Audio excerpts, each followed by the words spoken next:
For today's devotion, I'm going to share from Acts 17. We see Paul and Silas preach the gospel in Philippi.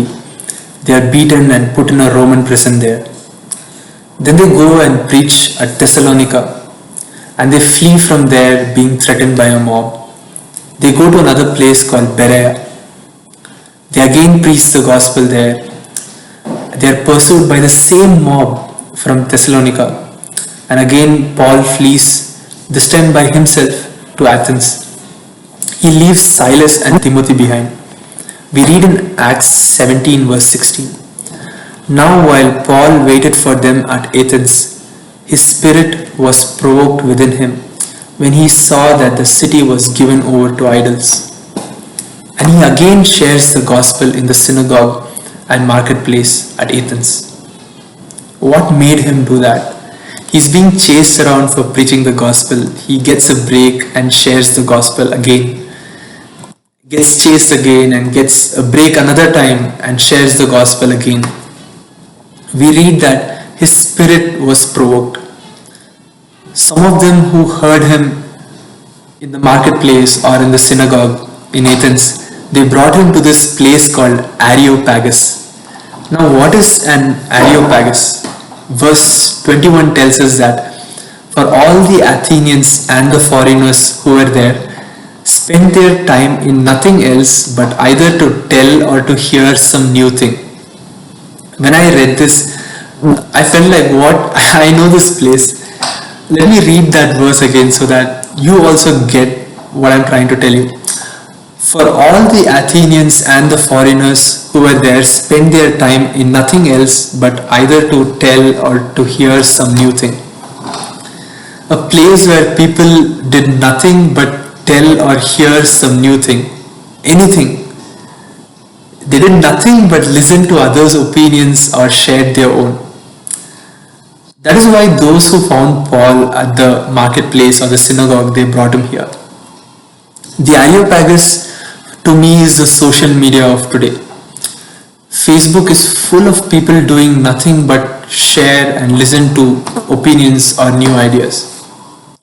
Every platform is kind of similar, except there might be some difference in sort of creativity. Instagram, YouTube, WhatsApp, the statuses that you put on all of these platforms, they all remind me of some form of Areopagus of today. Paul looked at the Areopagus and told that it was full of what he calls objects of worship, and that the people were very religious.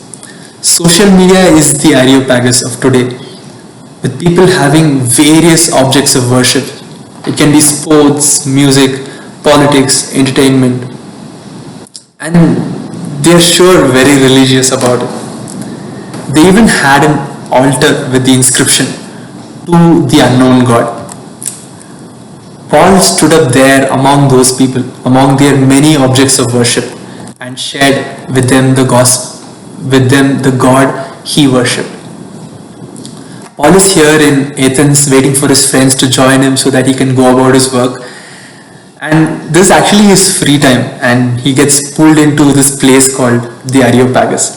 This is very similar to us taking a break, doing work at home or let's say at the office, and then we pick up our mobile phones and voila, our Areopagus.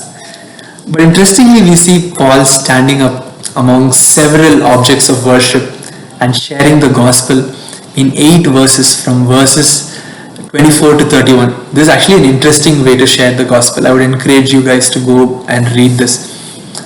Why did he do that? It is because verse 16 says that his spirit was provoked. He had something burning inside him. Are our spirits provoked when we enter our Areopagus?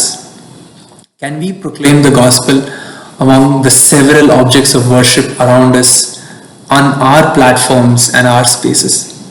We read in verse 32 that some people mocked Paul, while some wanted to hear more, and even better, some believed in what he said. But Paul, interestingly, verse 33 says that he logged out. I mean, he left that place. Yes, you might be mocked, we can ask God, we can surely ask God to let our spirits be provoked and the candles inside of us burn, so that we still share the gospel in our Areopagus for the ones who may still believe us. Shall we pray?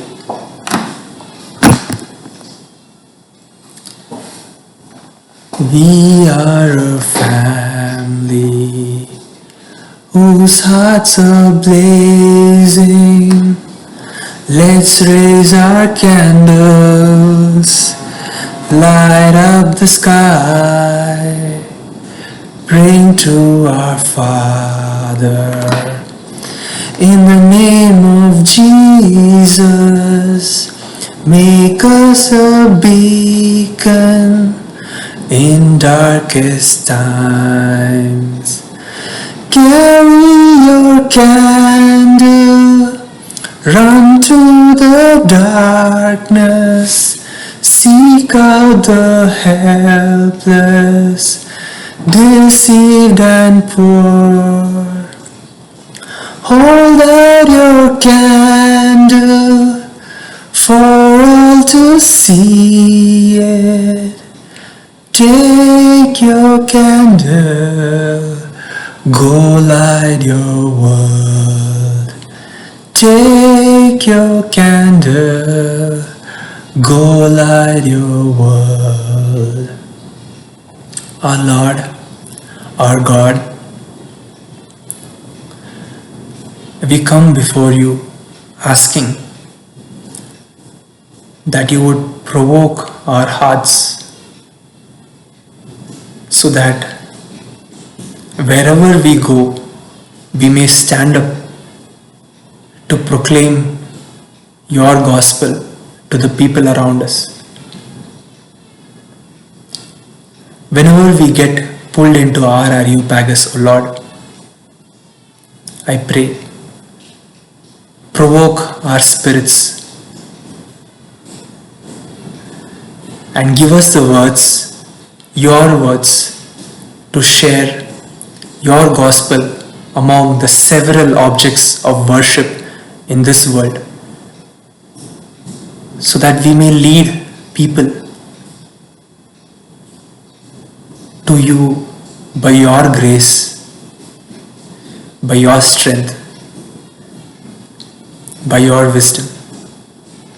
In the name of Jesus, I ask this prayer. Amen.